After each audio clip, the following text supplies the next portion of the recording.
our first topic is not first topic. This is the same section, and we have to complete the last part of father self. That is unit 3. আমাদের unit 3 টাকে complete করতে হবে father self A. So at first we will deal with MCQs. MCQ question গুলো দেখবো। দেখো, what subject was Samuel teaching when Swami entered the class? স্বামী যখন ক্লাসে ঢুকলো তখন স্যামুয়েল কোন সাবজেক্টটা পড়াচ্ছিলেন? হিস্ট্রি পড়াচ্ছিলেন, অ্যারিথমেটিক, জিওগ্রাফি না ইংলিশ? হিস্ট্রি মানে জানো ইতিহাস, ঠিক আছে। কি হবে? অ্যারিথমেটিক। অ্যারিথমেটিক মানে পাটিগণিত। তাহলে Samuel পাটিগণিত পড়াচ্ছিলেন। Am I clear? So the right answer will be option B. The next question, Swami came to school late by. স্বামী কতক্ষণ স্কুলে লেট করে এসেছিল? বইয়ে কি আছে? হাফ অ্যান আওয়ার, অর্থাৎ 1 ঘন্টা, সরি 8 ঘন্টা। 8 ঘন্টা মিনস 30 মিনিটস। তোমাদের কিন্তু সিন আনসিন এরকম কিছু কিছু কোয়েশ্চেন থাকবে। যেহেতু এখন আনসিনটা আমি খুব সহজই রাখছি, কিন্তু আস্তে আস্তে লেভেলটা বুস্ট হবে। তো তখন কিন্তু এরকম কোয়েশ্চেন তোমরা দেখতে পাবে যে আমি হয়তো ওয়ার্ডটাই চেঞ্জ করে দিলাম, সিনোনিম জায়গা কোনো একটা সিনোনিম ইউজ করে দিলাম, তখন কিন্তু তোমাদের বুঝতে অসুবিধা হতে পারে। সেই জন্য ভালোভাবে পড়বে, ঠিক আছে। প্রথম থেকে নিজেদেরকে বিল্ড করো। সো আমি কেম টু স্কুল বাই, দেখো 10 মিনিট লয়, তাহলে কত? হাফ অ্যান আওয়ার, অর্থাৎ 30 মিনিট। এরকম ভাবে অ্যান্সার দিতে হবে। So next one is, what excuse did স্বামী গেভ ফর কামিং লেট? আচ্ছা, দেরি করে আসার জন্য কোন এক্সকিউজ দিয়েছিল? এক্সকিউজ মানে হচ্ছে অজুহাত। এক্সকিউজ মিন অজুহাত। দাঁড়াও কালিটা চেঞ্জ করে দিই, তাতে তোমাদের সুবিধা হবে। হ্যাঁ, এক্সকিউজ মানে হচ্ছে অজুহাত। তাহলে কোন অজুহাত দিয়েছিল স্বামী দেরিতে আসার জন্য? He had forgotten his homework, homework ভুলে গেছিল। হি হ্যাড এ হেডেক, তার মাথা ব্যথা ছিল। হি ওভার স্লেপ, মানে অতিরিক্ত ঘুমিয়ে নিয়েছিল, অনেকক্ষণ পর্যন্ত ঘুমিয়ে নিয়েছিল। হি miss the bus, bus miss করেছিল। কোনটা? He had a headache. তোমরা কিন্তু নিজেরা অ্যান্সার দেবে এবং নিজেদেরকে ট্র্যাক করবে যে তোমরা কতটা পারছো, কোনটা পারছো না, কতটা নাম্বার পাচ্ছো, এবং সেটা কমেন্ট সেকশনে জানাবে কিন্তু আমাকে, ঠিক আছে। তো দেখো, next answer is he had a headache. Headache অর্থাৎ মাথা ব্যথা। ওকে, next is, how did Samuel react when Swami said he had not done his homework? Samuel কেমন ভাবে রিয়াক্ট করেছিল যখন স্বামী বলেছিল he had not done his homework, সে তার হোমওয়ার্ক করেনি? he scolded him harshly, প্রচুর বকাবকি করেছিল তাকে? punished him, তাকে শাস্তি দিয়ে দিয়েছিল? না asked him to stand outside, বাইরে দাঁড়াতে বলেছিল? না he asked him to sit down, তাকে বসতে বলেছিল? কোনটা বলেছিল? he asked him to sit down. Okay, so the correct answer will be option D. তাকে বসতে বলেছিল, তাকে বকাবকিও করেনি, পানিশও করেনি, এবং বাইরে দাঁড় করিয়েও দেয়নি, তাই তো। So next one is, why could স্বামী not deliver the letter to the headmaster? কেন স্বামী হেডমাস্টারকে চিঠিটা দিতে পারেনি? The headmaster was in class, ক্লাসে ছিলেন হেডমাস্টার? না headmaster was absent on leave, ছুটিতে ছিলেন বলে অনুপস্থিত ছিলেন? না স্বামী লস্ট দ্য লেটার, স্বামী চিঠিটাই হারিয়ে ফেলেছিলেন? না স্বামী did not allow him, sorry Samuel did not allow him, Samuel তাকে এটা দিতেই দেয়নি? কোনটা? হেডমাস্টার ছুটিতে ছিলেন, তাই তো। তাহলে the right answer will be option B. The headmaster was absent on leave. Leave মানে ছুটি। Okay, fill in the blanks. So let's complete the sentence with correct words. Okay, Swami stood at the entrance of his class. স্বামী দাঁড়িয়েছিল entrance, entrance মানে হচ্ছে প্রবেশদ্বার, ঠিক আছে, যেখান থেকে ঢোকে, সেই ঢোকার জায়গাটা দাঁড়িয়েছিল of his class. Samuel was teaching, Samuel কি পড়াচ্ছিলেন? Samuel was teaching arithmetic. Okay, arithmetic মানে পাটিগণিত, ঠিক আছে। দেখো, Swami hope Samuel would dash him severely, তাকে প্রচন্ড বকাবকি করবেন এইটা ভেবেছিলেন স্বামী, তাই তো। স্বামী ভেবেছিল কি, যে স্যামুয়েল হয়তো আমাকে খুব বকাবকি করবে, সিভিয়ারলি একদম ভালো রকম আমার কাছে ব্যান্ড বাজবে, বাট ওর ব্যান্ড বাজেনি, তাই তো। তো অ্যান্সার কি হবে এখানে? Would scold him severely. The answer will be scold. Scold মানে বকাবকি করা, রিবিউক মানেও বকাবকি করা, ঠিক আছে। তারপরে দেখো, স্বামী লুক ড্যাশ, স্বামীকে sorry Samuel, Samuel looked dash, স্যামুয়েলকে দেখতে কেমন লাগছিল? when স্বামী সেড, যখন স্বামী বলল কি, his father did not allow him, তার বাবা তাকে অ্যালাউ করবে না to miss school, school miss করার জন্য। অর্থাৎ তুমি যদি স্কুল মিস করো সেটা কিন্তু পছন্দ করবে না কে? স্বামীর বাবা। তো সেটা শুনে স্যামুয়েল কিরকম লাগছিল? স্যামুয়েলকে ইমপ্রেসড লাগছিল। স্যামুয়েলকে দেখে মনে ছিল না, স্যামুয়েল কি হয়েছিল, এইরকম বাবা আমার 2-4টে দরকার, কিন্তু পিছনে ওরকম চিঠি দেওয়ার বাবা, তাই তো। তো এগুলো বলা হয় সিচুয়েশনাল আইরনি। ওকে, আইরনি তোমাদেরকে আমি পড়িয়েছি কোথায় বলো তো? ফিগার অফ স্পিচের একটা আলাদা ভিডিও আছে, চাইলে দেখতে পারো, তোমাদের জন্য অতটাও ইম্পর্টেন্ট নয়, যদি চাও দেখতে পারো এক্সট্রা জ্ঞানের জন্য, বাট 11-এ যখন উঠবে তখন 11-12-এ তোমাদের কাজে লাগবে। ওকে, সো দেখো, the answer will be impressed, বুঝতে পেরেছো? Next one is the bell rang for the last period at কটার সময় ছুটি হয়েছিল? জানো নিশ্চয়ই এটা 4:30। এটা লিখে কি করবো, লেখাই তো আছে 4:30 PM। আচ্ছা, তোমাদের একটা কোয়েশ্চেন রইলো, এই যে পিএম, পিএম আর এএম এই দুটো কটা থেকে কটা পর্যন্ত হয়, আর এই দুটোর ফুল ফর্ম কি, এইটা কিন্তু আমাকে কমেন্টে লিখে জানাবে। যদিও এটা ইংলিশের সঙ্গে কোনো সম্পর্ক নেই, বাট তাও লিখে জানাবে। কি আছে প্রবলেমটা, কি তোমরা তো জানো সব। স্বামীর ফাদার, কি হয়েছে, স্বামীর বাবা ড্যাশ দ্য লেটার অ্যাওয়ে, কি করলো, চিঠিটাকে ফ্রম হিম তার কাছ থেকে অ্যান্ড টোর ইট আপ ছিঁড়ে ফেলে দিল। কি করলো, স্বামীর ফাদার স্ন্যাচ কেড়ে নিয়েছিল চিঠিটা, কার কাছ থেকে, স্ন্যাচ করা মানে কেড়ে নেওয়া, তো স্ন্যাচ করেছিল চিঠিটা তার কাছ থেকে এবং ছিঁড়ে দিয়েছিল। টোর ইট আপ, টিয়ার আপ থেকে হচ্ছে টোর ইট আপ পাস্ট টেন্সে, সো এর মানে হচ্ছে ছিঁড়ে ফেলা। তো কি হয়েছিল, স্ন্যাচ। ওকে, তাহলে স্বামীর father snatch the snatched the letter away from him and tore it up. Okay, so let's move to the next one, that is true and or false.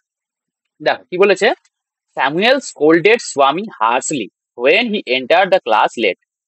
Samuel বকাবকি করলেন স্বামীকে প্রচন্ড ভাবে, when he entered যখন সে প্রবেশ করলো in the class late মানে দেরি করে প্রবেশ করলো, তখন কি বকাবকি করেছিল? না, তাকে বলেছিল যাও বসো। so this will be false. আর সাপোর্টিং স্টেটমেন্ট গুলো আমি আর এখানে লিখছি না, যদি তোমরা বলো আমার কমেন্টে বলবে, যদি বলো যে না সাপোর্টিং স্টেটমেন্টও আমাদের প্র্যাকটিস করিয়ে দিন, তাহলে করিয়ে দেবো। আর যদি বলো না করার দরকার নেই, তো ঠিক আছে এটাই।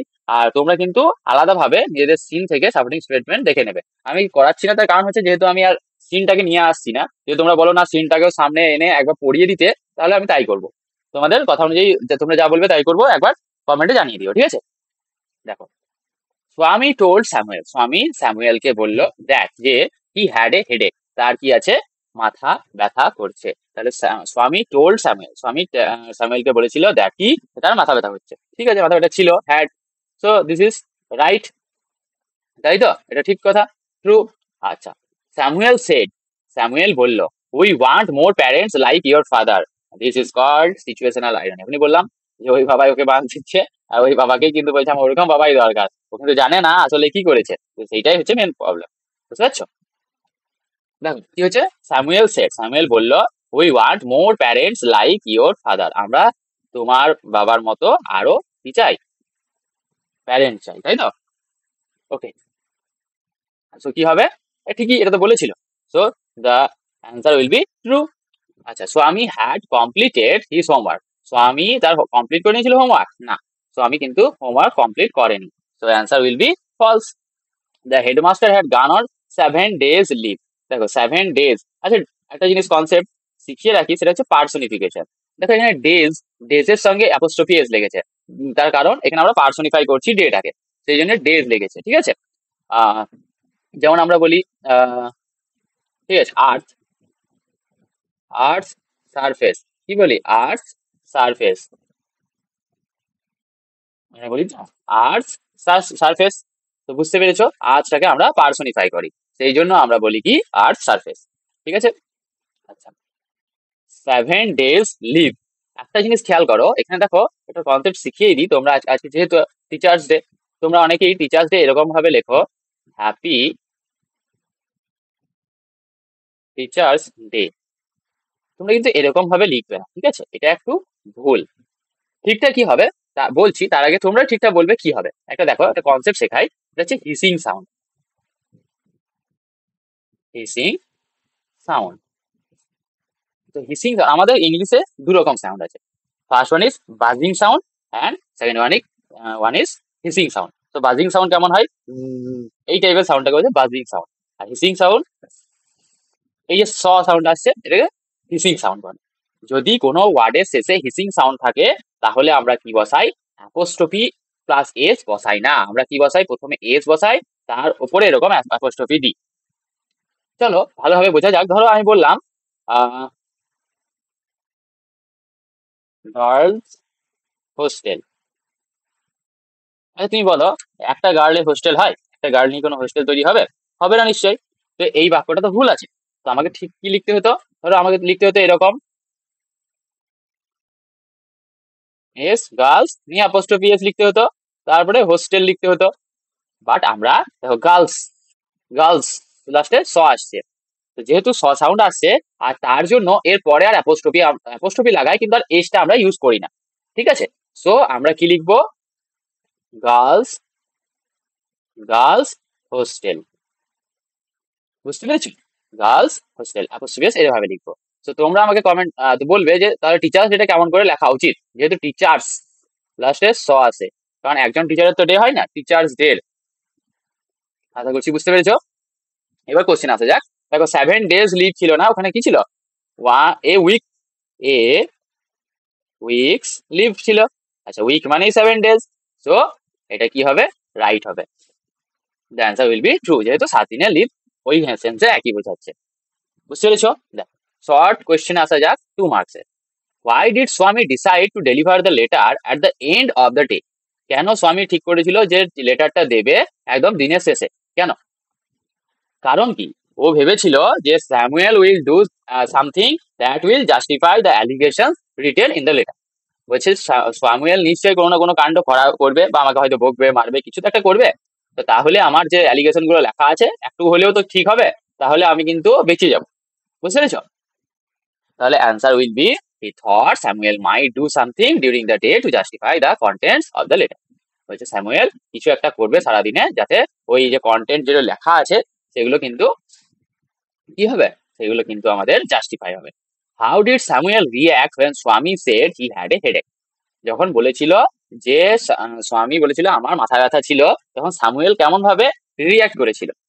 স্যামুয়েল খুব জেন্টলি রিঅ্যাক্ট করেছিল এবং তাকে বসতে বলেছিল, তাকে বকাবকি কিন্তু করেনি, তাই তো। So answer will B, Samuel asked why he had come late and then allow him to sit without showing kindness. দয়া ভাব দেখিয়ে তাকে বলেছিল তোমার আসতে কেন দেরি হয়েছে, যখন উত্তর পেলো তখন বললো বেশ ঠিক আছে এসো আর বসো, এবং শোয়িং কাইন্ডনেস তার দয়ালু ভাবটা দেখালো, মানে তাকে বকাবকি করলো না, ঠিক আছে। Next one is, how did Swami feel after Samuel asked him to go to his seat? আচ্ছা স্বামী কিরকম ফিল করেছিল after Samuel asked him, Samuel তাকে যখন জিজ্ঞাসা করেছিল to go to his seat, তার সিটে গিয়ে বসতে বলেছিল, তখন স্বামী কি ফিল করেছিল? আচ্ছা how did Swami feel after Samuel asked him to go to his seat, তার সিটে যাওয়ার জন্য বলেছিল, তখন স্বামী কি ফিল করেছিল, যে সে খুব দুঃখিত হয়েছিল, স্বামী ফেল স্যাড, এবং সে কি করেছিল, সে ওই তার জায়গায় গিয়ে বসে পড়েছিল এবং সে বলেছিল আমি স্যামুয়েলের মতো কোনো লোক আগে দেখিনি। তাহলে Swami felt sad and thought he had never met anyone as good as Samuel. স্যামুয়েলের মতো সরি সরি ঠিক আছে, দেখো অ্যাজ গুড অ্যাজ, আচ্ছা দেখছো কোথায় চলে যাচ্ছে আমার দাগ, এ তো আকাশ ফুটো করে দেবে, এমন দাগ দেবো আমি আকাশ ফুটো হয়ে যাবে।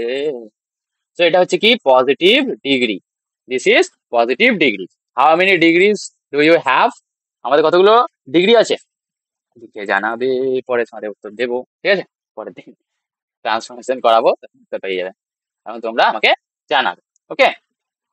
How did Samuel behave, Samuel কেমন ভাবে বিহেভ করেছিল হোয়েন ইন্সপেক্টিং হোম লেসনস, যখন হোম লেসন গুলো চেক করছিল, তাহলে স্যামুয়েল বিহেভ জেন্টেল বা জেন্টলি, ঠিক আছে, অ্যান্ড তাকে কি বলেছিল, বসতে বলেছিল এবং তাকে কিছু বলেনি, ঠিক আছে। He appeared gentle and did not scold Swami, স্বামীকে কিছু বলেনি when he admitted to not doing homework, যখন করেনি তখনও কিন্তু তাকে কোনো কিছু বলেনি বা বকাবকি করেনি, তাই তো। জেন্টেল মানে খুব ভদ্রভাবে, মানে একদম নম্র ভদ্রভাবে তার সঙ্গে মানে কি করেছিল, কথা বলেছিল।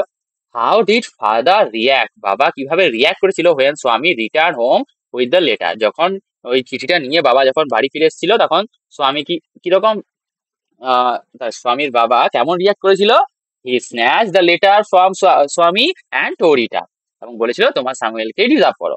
আচ্ছা ফাদার গট অ্যাংরি, বাবা রেগে গিয়েছিল, স্ন্যাচ দ্য লেটার, লেটারটা কেড়ে নিয়েছিল, টোর ইট আপ ছিঁড়ে ফেলে দিয়েছিল, অ্যান্ড সেড এবং বলেছিল স্বামীর ডিজার্ভ, স্বামীর ওইটাই প্রাপ্য কি, স্যামুয়েল স্কোল্ডিং, স্যামুয়েলের বকাবকি। দেখো এইটাও কিন্তু ইউ ডিজার্ভ ইউর স্যামুয়েল, এই কথাটাও কিন্তু এক ধরনের আইরনি হয়ে যাচ্ছে, তার কারণ কি, কারণ দেখো স্যামুয়েল কিন্তু খুব ভালো, বাট ওর বাবা ভাবছে কি যে ও হয়তো খুব স্কোল্ড করে, মানে বকাবকি করে, খুব রাগিদার একটা লোক, কারণ স্বামী সেরকম করে বলেছিল ওকে, তো ওরকম ভাবছে, তো সেই জন্য বলছে তুমি ওরকমই ডিজার্ভ করো, কিন্তু একদিক থেকে ওরকম ডিজার্ভ করো মানে ওর তো স্বামীর জন্য তো ভালোই, বুঝতে পারছো তো? এই জন্য এটা একদিক থেকে ড্রামাটিক কারণেই বলা যেতে পারে, বাট ড্রামাটিকে কি হয় যে ক্যারেক্টার গুলো কিছু জানে না, বাকিরা জানে, বাট এটা যেহেতু ড্রামা নয়, ঠিক আছে, ইউজ করতেই পারো বা সিচুয়েশনালও বলতে পারো, কোনো অসুবিধা নেই, এটা আইরনি, এটা জেনে রেখো, ঠিক আছে।